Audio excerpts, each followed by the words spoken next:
Les.gawas, and welcome back to our YouTube channel. I am Iman. And I am Megan. And we are Les.gawas. So today's topic, as you can see, we are going to talk about hair. And not everyone's hair. Afro hair. Exactly. So today I'll share more about this special journey, my personal journey as a Black woman with fussy hair. And even though you're not Black and you don't have Afro hair, you should definitely learn about that because it's universal. Exactly. And there's so much topic and so much things to know about amazing Afro hair. So come on in. So first of all, we are going to take the braids out, meaning we are going to cut them. But don't worry, those are not her real hair. You will see later. My hair are underneath it. For many of us, our hair is not just a hair. It's a story. At first, it felt like a struggle, but now it feels more like a crown. And for me, it has been really a long journey about pain, discovery, and mostly acceptance and love. So let's start from the beginning. As I could remember, I actually have a great memory for that. For trauma, but not just for traumas. But when I was 5.5 years old, I suffered from like a skin disease called like bullous dermatosis. And some people say it's contracted from an island, but I've never been to an island when I was little. So we don't know how I contracted that. But because of it, my mother had to shave my hair completely and I was bald.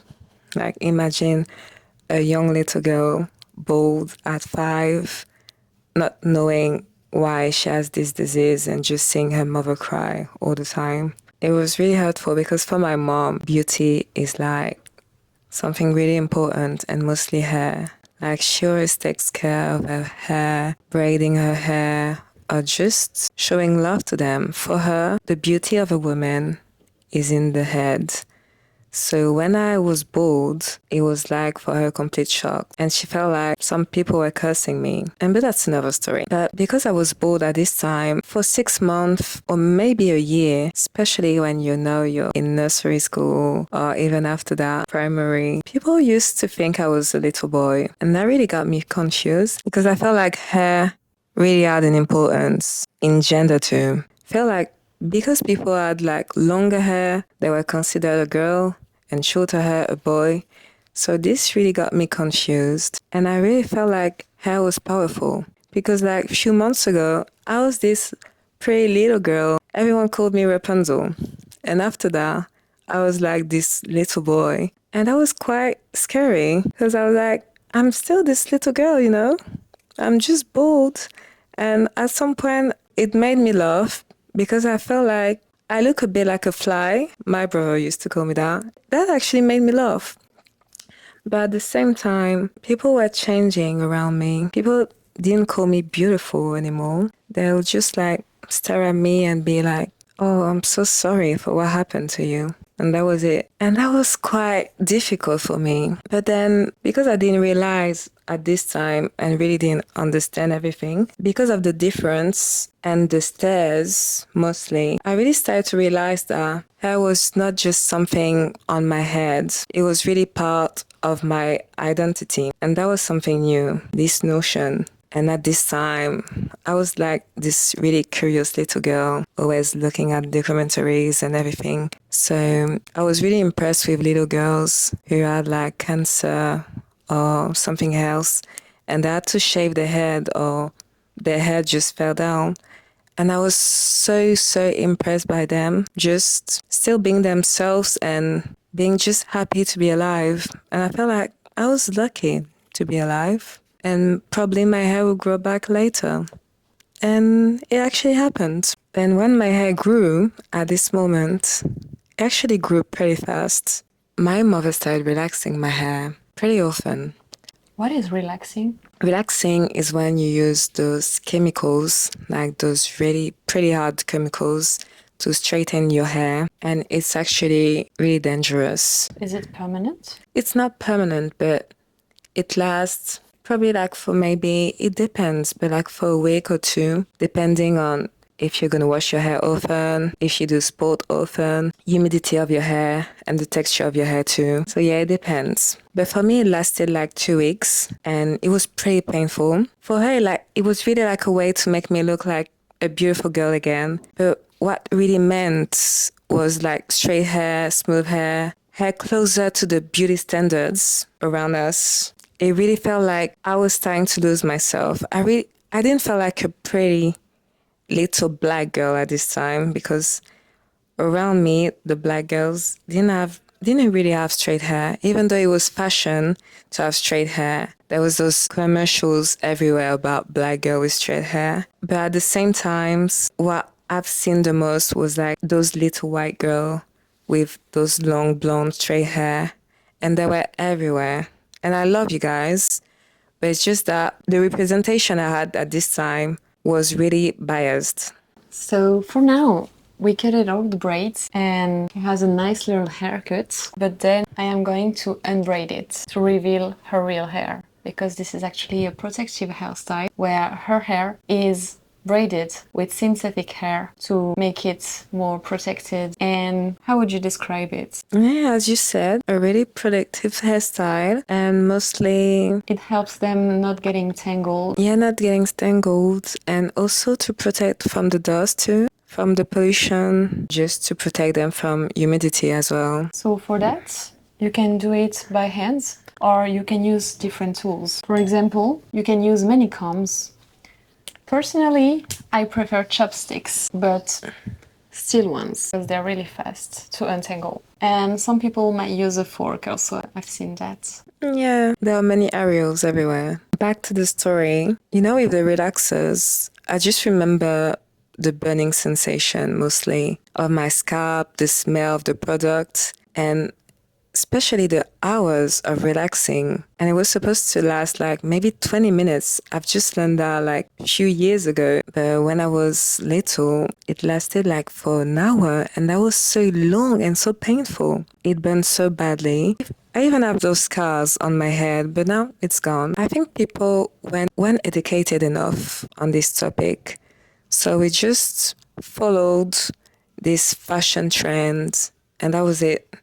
But not only it was dangerous, but it was painful too. And there weren't very like advantages of that, just about ruining hair and self-love too. But that's another thing. Would you consider that relaxing your hair is a protective hairstyle if it was getting straighter? I don't think that's a protective hairstyle because you burn it. Basically, You burn the essence of your hair. the nature of Yeah. the curlies. And did you have any perks of this hairstyle while you had it? Yeah, at some point it was quite cute. I loved to flip my hair like Ariana, but that was it. I didn't feel like it was a permanent hairstyle because it just wasn't. It didn't last long. After 2 weeks, my hair went back to normal, to being an afro. It just felt like it was quite a lot of pressure because there was so many things I couldn't do. I couldn't go to swimming when I had it. I couldn't do too much sport when I had it because when you sweat, obviously, the relaxer doesn't work pretty much. So it was just a lot of pressure for no reason. But then at 8 years old, I decided to completely stop the relaxer. Like, this was my condition, to take care of myself and just to take care of my hair. Every month with my mom, we had this amazing session of beauty salons. It could be like for the face, for the body, but mostly for hair and nails. That was our moments together as two black queens, loving themselves and taking care of each other in salons or at home. And that was quite a beautiful moment with my mom.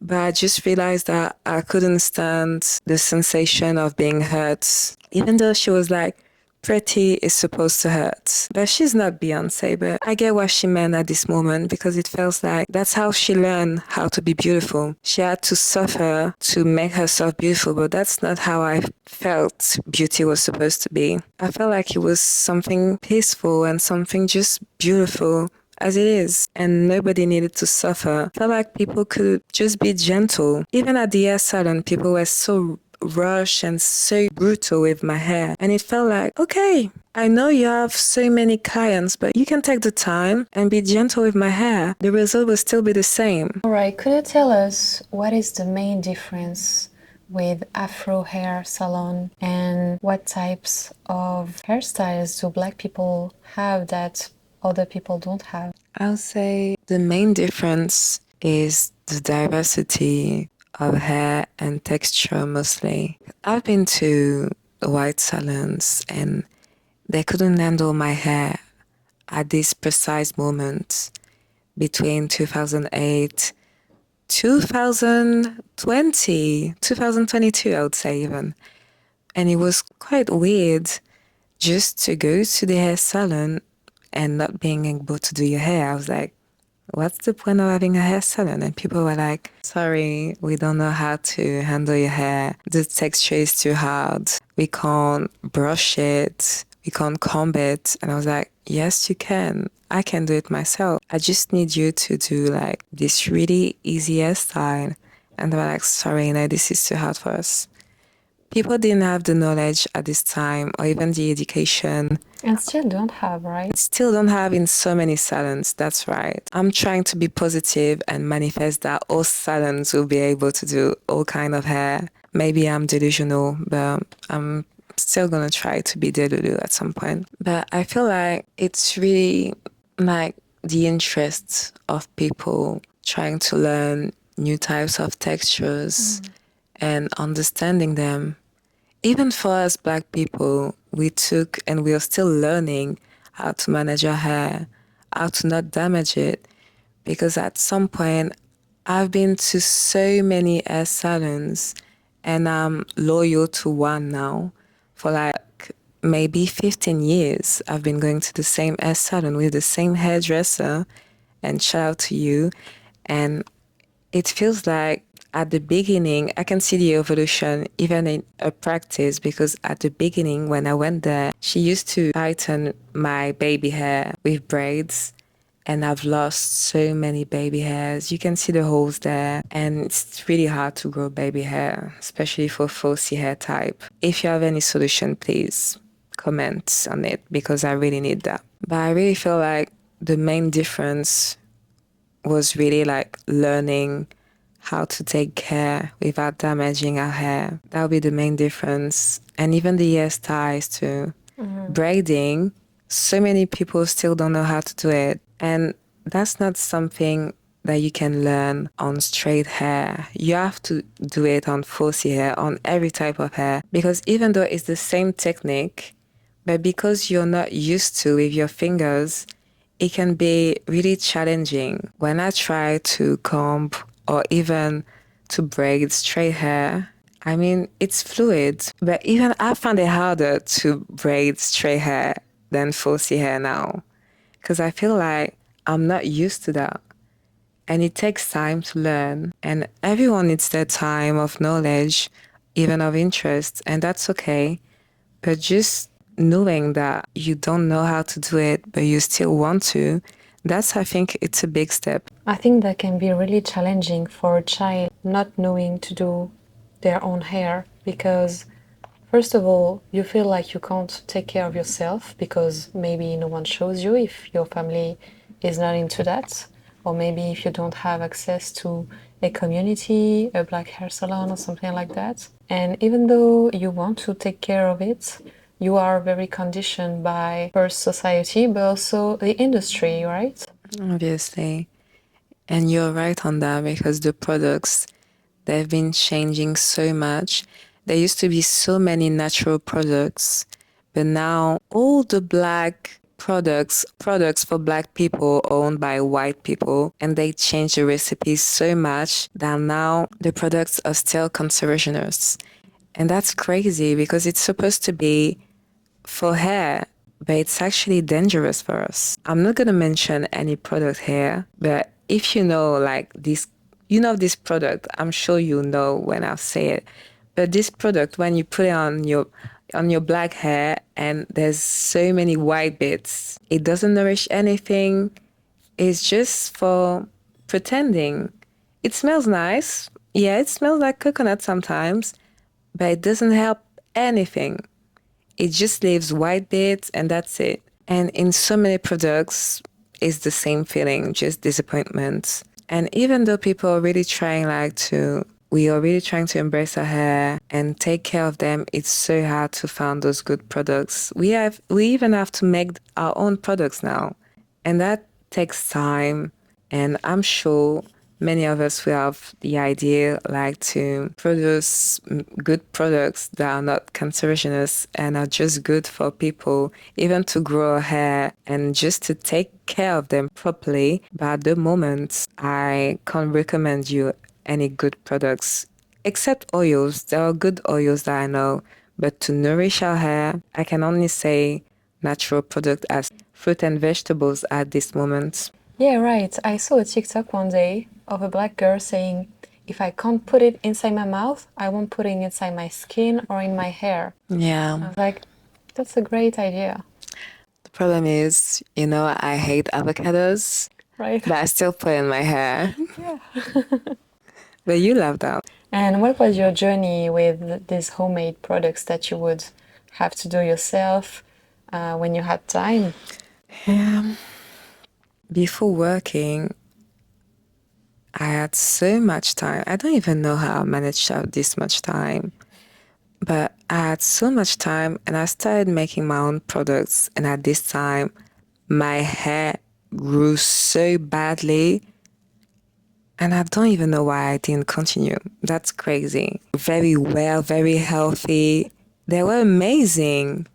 And I stopped that for some reason. I don't know. I felt lazy. And actually starting watching a lot of documentaries about Ghanaian women, Nigerian, any types, Ethiopian mostly. Like, thanks to you, because I've learned so much about taking care of my hair, manifesting love on them, and showing love to them. I actually even started speaking to them at this point, and it was amazing. Like, my hair was really part of me. I felt like my hair was as important as taking care of my teeth or something else. It was just, Sorry. yeah, that's part of the process anyway. Yeah, talking to you. Exactly. But I really started taking care of my hair and even the food I was eating at this point. I hate avocados, but for my hair, I actually started eating it with a lot of onions and tomatoes. But I still managed to put it inside my body and in my hair. I even did like those chocolate masks, and I had a really funny story about it. My little brother was little. It was probably like around 2 or 3. It was still a baby. And I was having like this really nice, amazing chocolate mask with oil, with nuts. Like, it was a really concentrate texture of a lot of protein and nourishing things for my hair. I'm just imagining you with a full-on chocolate brownie Yeah, in the head. it was amazing.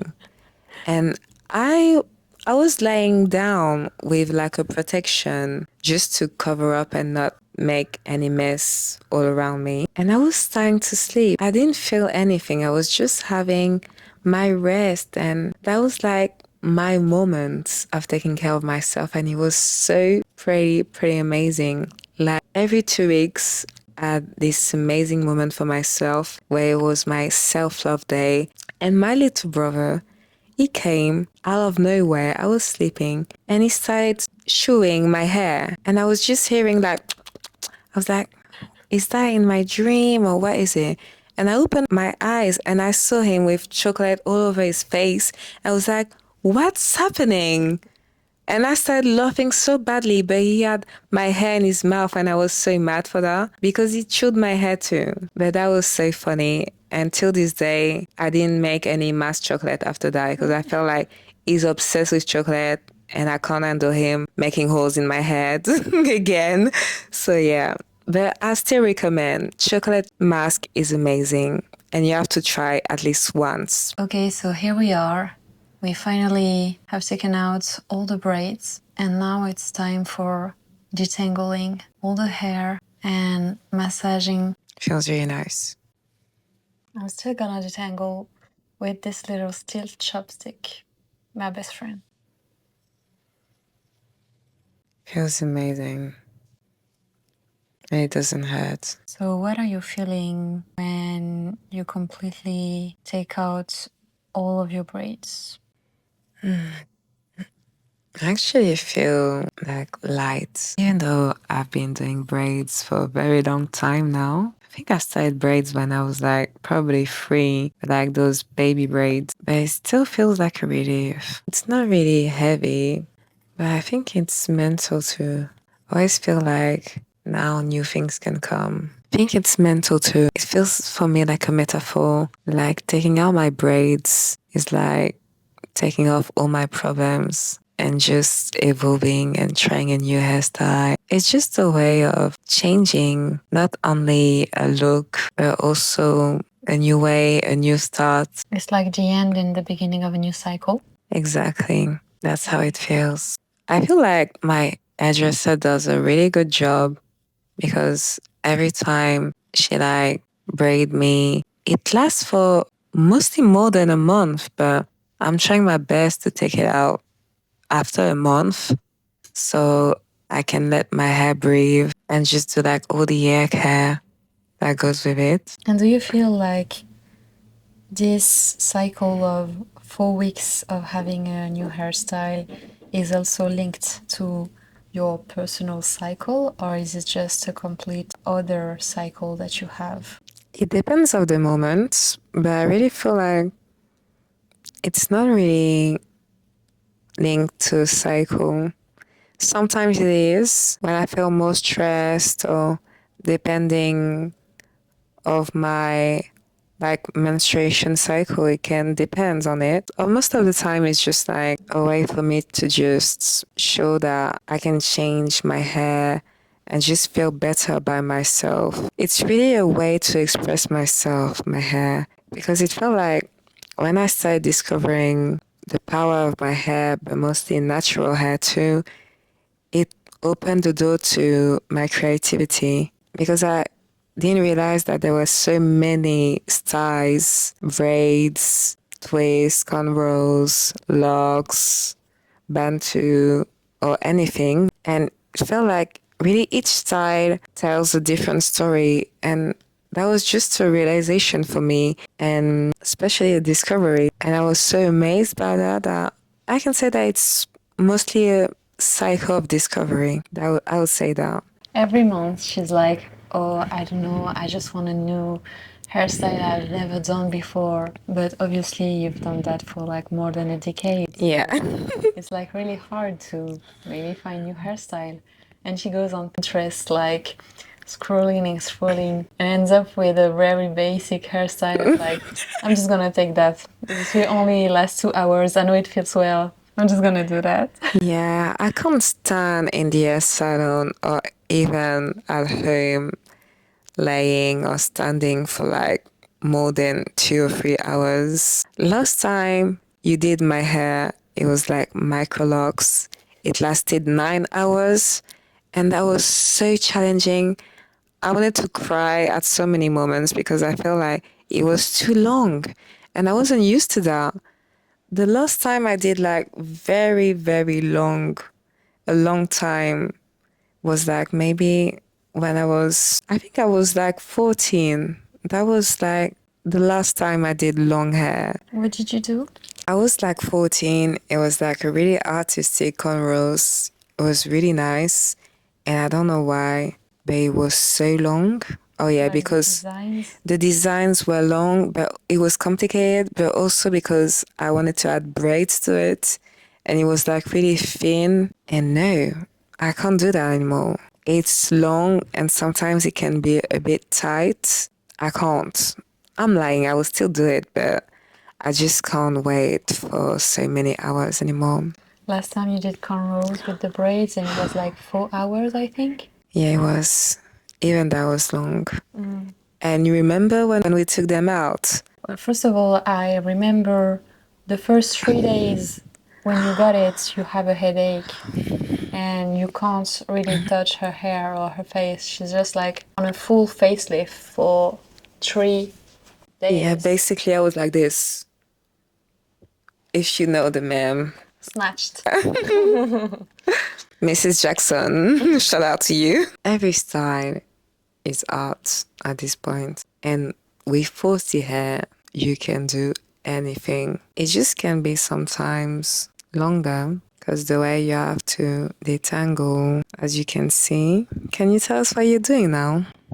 I'm detangling all the parts where the braids were attached, because when you took it off at the root, you kind of have a regrowth, but at the same time, you have like maybe 3 centimeters of a regrowth, but the exact place where the braid started is completely full of dust and nourishing products. And this creates like a little bowl that you have to take out very carefully. And if you don't, you might completely break the hair. Yeah, don't break my hair, please. And the fact that our 40 hair is versatile, we have very powerful and unique hair. Even though all the hair type are unique, I'm not saying the opposite, but I'm speaking from my perspective, and it feels really magical. Do you remember what type of hair I had the first time we met? You had this very classic but also very classy hairstyle with braids. I would say mid-chest length, and it was in the color burgundy, your favorite color. Mm-hmm. So, yeah. You have a great memory.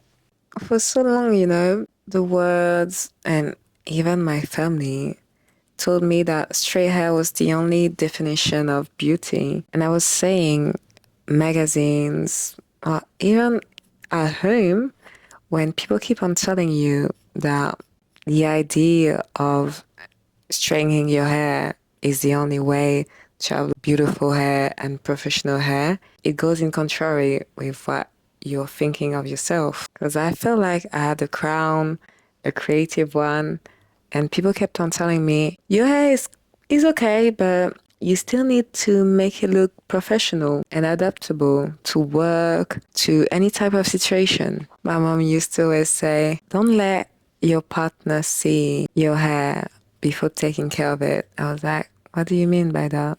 She was like, they can only see when your hair is beautiful. And I was like, but my hair is always beautiful. So when is my hair not beautiful? And then I started to understand that what she meant by that is that usually letting my hair natural, undone, and unlikable. And I was like, no, my hair just like that is nice. It's beautiful. And of course, it's racist biases, because when a white girl with long and straight hair will not do anything to her hair after she wakes up, it's like cool and casual and even classy, bohemian and stuff. And when you wake up with your natural hair and you have an afro and it grows in every direction, right? It's not professional for them.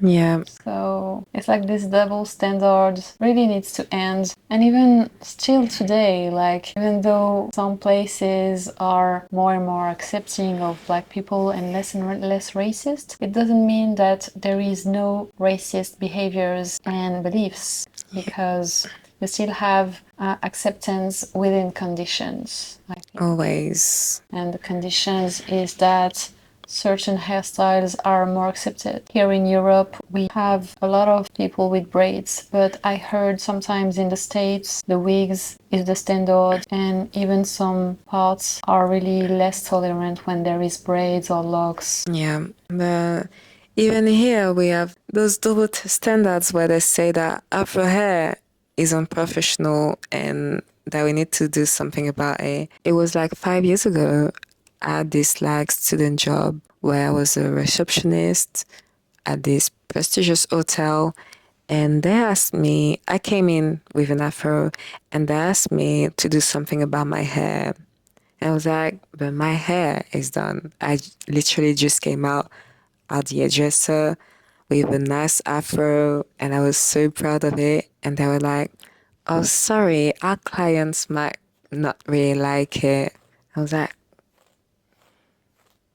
did they say something, or are you just assuming things? Right. And what And what hair should I do then? Can you pay for it? Because I just came out the hairdresser, I'm not paying for my hair again. And they were like, maybe you can like, do those braids, or maybe try to straighten your hair. And I was like, no, actually this month I want to leave my hair with an afro. So if you don't let me have the afro, I'm just gonna go find another job. I did 1 week at this job and I left because it felt like they were really judging me and I just didn't feel safe at all. So yeah, you're right. There's always racism in that. Even though it's not well said, there's always. And I think it's really important to reappropriate what your hair means.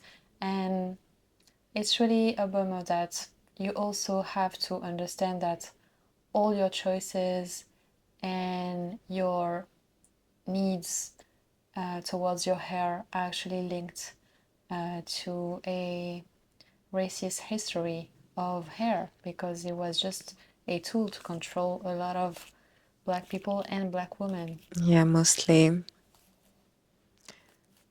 But what I feel when I have my natural hair is that I actually feel free and I really feel seen too. And I feel very powerful. I feel like I'm in control of my own beauty standards, and that's really nice. Yeah, I like that. So my journey with my hair has taught me many things: resilience, self-love, and pride. Even though it started with a love question, and I would still have questions for my hair and for anything concerning myself. And I just wanted to say to every Black woman or anyone with the same type of hair watching this video that your hair is not a problem, not a problem to fix. It's really a gift to embrace, to show the world. And whether you wear it natural with braids, locks, bolds, or actually anything, I mean, it's your hair, it's your choice, it's your crown or not. It's up to you to decide whether you want to take care of your hair a certain way, and you can't let anyone decide for you what's best for you. There's always gonna be like very interesting tips and thanks to that, but don't let anyone tell you that a certain type of hair is better than the other, because that's not true and that's wrong to do so. And never forget the most important thing: we are all beautiful with our hair shown, with our hair covered, and that you are, as you are, an amazing human being. How do you feel about taking care of my hair? At the moment, I just love, and it's like therapy also for me to just touch your hair, massage your scalp. I just really like this moment and this feeling. But also, on a more profound aspect of it, I just think that whether you're Black or not, when you have a Black partner, it's important to take in consideration what they do, what they like, what they don't like, and how they take care of themselves. And if they don't, that's okay. You can ask them how they want to do it too. But if they already know how to take, but but if they already know how to take care of themselves, but they haven't told you yet, I think it's a great opportunity to have a new type of connection. I agree. Personally, I loved your hair the minute I met you, and I wasn't sure if it was something that you wanted to share with me.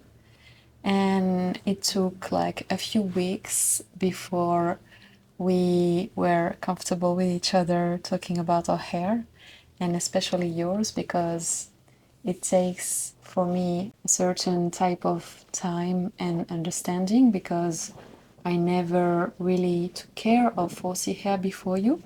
So that's why I ask maybe a lot of questions first. And also, as a person, I'm really interested in sharing moments that feels loving and taking care of each other's. I think it's a moment where there is also a lot of womanhood involved, and I love that, and a lot of sorority, of course. But yeah, me personally, I think it's really important to take care of you, knowing that the society won't really help you or give you time to fully take care of your hair in the month. That's uh, something that not everyone has to do, and there is in that a real form of injustice and inequality in society. And I think giving back to the people who needs it more is just really a nice political move, but also like it's what we all should do. It's like enriching the community, because everyone has something to offer, and everyone can actually take part of this common love that we can all share. I feel like there is many layers in taking care of your wife's hair, and if I chose to do so is first because I love you and I like I to love you too. take care of you in so many ways, like not directly linked to your hair or your skin color, like massaging you and stuff, but also like acknowledging you and taking in consideration all aspects of what is your experience. Should be easy and should be valued and appreciated. So yeah, I'm just really happy to do that. And I really appreciate that, babe. Thank you.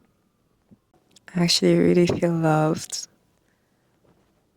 just by being here and letting you take care of me. I feel your love for me, and it feels really nice. So thank you for that. That's really an intimate moment. I don't know if you know this saying, but my mom always say you can't let everyone touch your hair because it's like sharing an energy, and not everyone has a nice energy.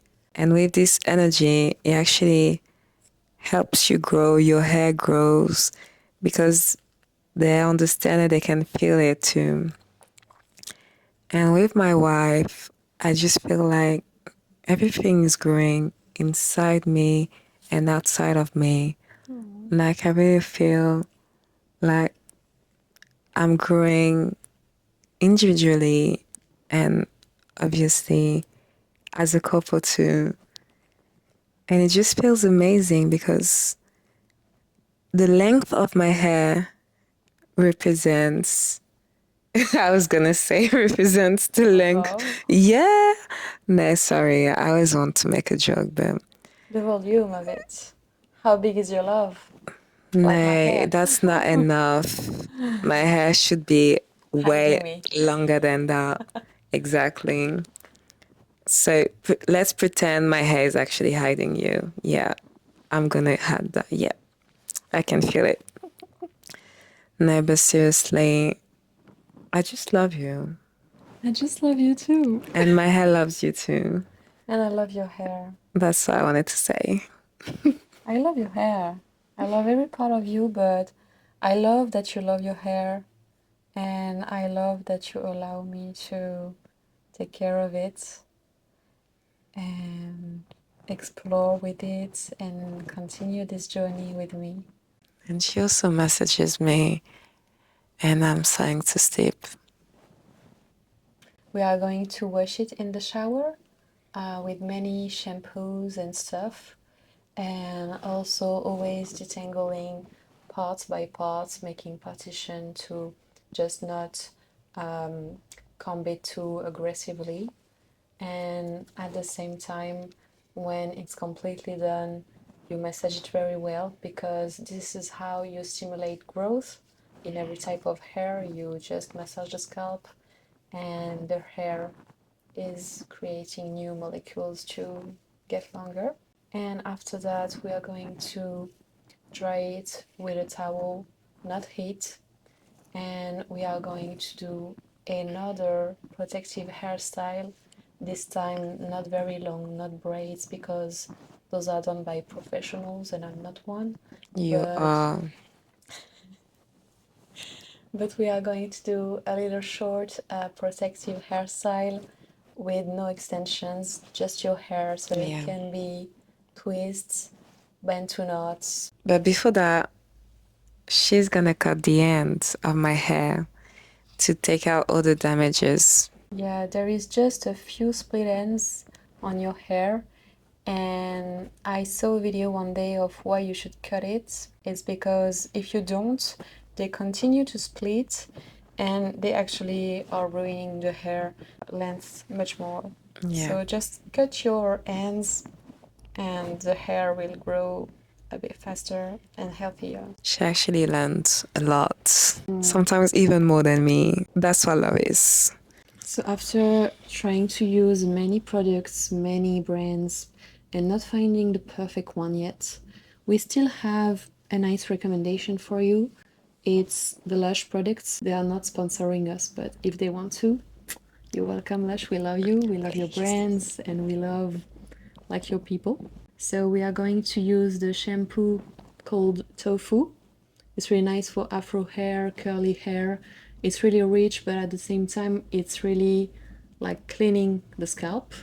So it's good to start. After that, you take a second shampoo with that or with another one. And we are going to put a mask that I don't have here, that is the same brand. And after that, after the hair is still wet but fresh and clean, we are going to use a cream called Curl Power, also by Lush. And also remember that what you take within you is what comes out. So always make sure to have a healthy nutrition, a balanced lifestyle and diet if you can, and your hair will thank you. Your hair, your skin, your nails, everything is linked in the body. We are whole and we are one. Amen.